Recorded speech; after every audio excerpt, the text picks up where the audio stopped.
పిఠాపురం, కాకినాడ నియోజకవర్గాల్లో వాటిని ఒక మోడల్ సిటీగా తయారు చేసి ఒక సరైన దమ్మున్న నాయకుడు కావాలి. రాజకం ఆగాలంటే ఈ ప్రభుత్వం మారాలి. జనం బాగుంటారంటే జగన్ పోవాలి. జనం బాగుంటారంటే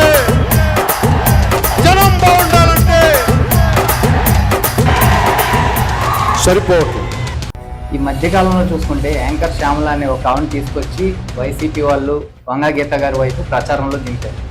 కొన్ని వ్యాఖ్యలు అయితే చేస్తున్నారు ఆవిడ. పవన్ కళ్యాణ్ గారు ఒక పెద్ద స్టారు, ఆయన ఇంతమంది సెలబ్రిటీలు డబ్బులు ఇచ్చి తీసుకొచ్చి ప్రచారం చేపిస్తున్నారు, వంగా గీత గారే గెలుస్తారు, మెజారిటీ కోసం మాలాంటి వాళ్ళు వచ్చామని చెప్తున్నారు. నిజమేనంటారా? మీరు డబ్బులు ఇస్తే వచ్చి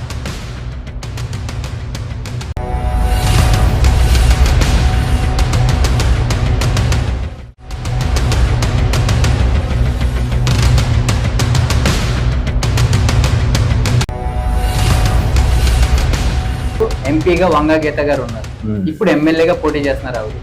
అంటే 5 సంవత్సరాలు ఎంపీగా ఉండి ఎమ్మెల్యేగా పోటీ చేస్తున్నారనే ఒక ఇంపాక్ట్ అనేది ఉంటుందంటారా? అంటే ఓట్లు షేరింగ్ అనేది పవన్ కళ్యాణ్ గారికి పడతాయంటారా, వంగా గీత గారికి ఎక్కువ పడే అవకాశం?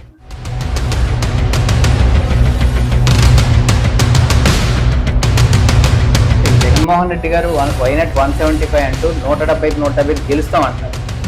సంక్షేమం అనేది ఇచ్చాం మేము, ప్రజలందరూ కూడా సంక్షేమం వైపే చూస్తారంటారు. నెక్స్ట్ ఓట్లకి నోట్లు అని చెప్పి గ్రౌండ్ లెవెల్లో సారా మధ్య విపరీతంగా పంచుతున్నారు పవన్ కళ్యాణ్ గారిని ఓడించడానికి. ముఖ్యంగా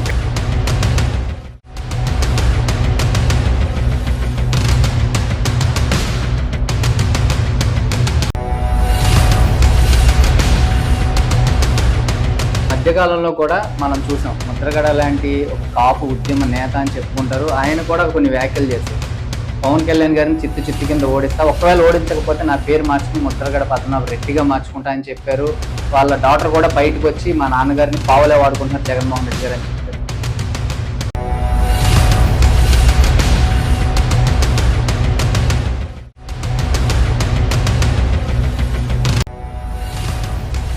మనసులో బలమైన ఒక వ్యక్తి పైన బలమైన ప్రేమ ఉంటుంది. ఎప్పుడు నువ్వు ఎన్ని చెప్పినా ఊకొడతారు, అక్కడికి వెళ్ళేసరికి వాళ్ళ మనసులో ఉన్న నాయకుడికి ఓటేస్తారు.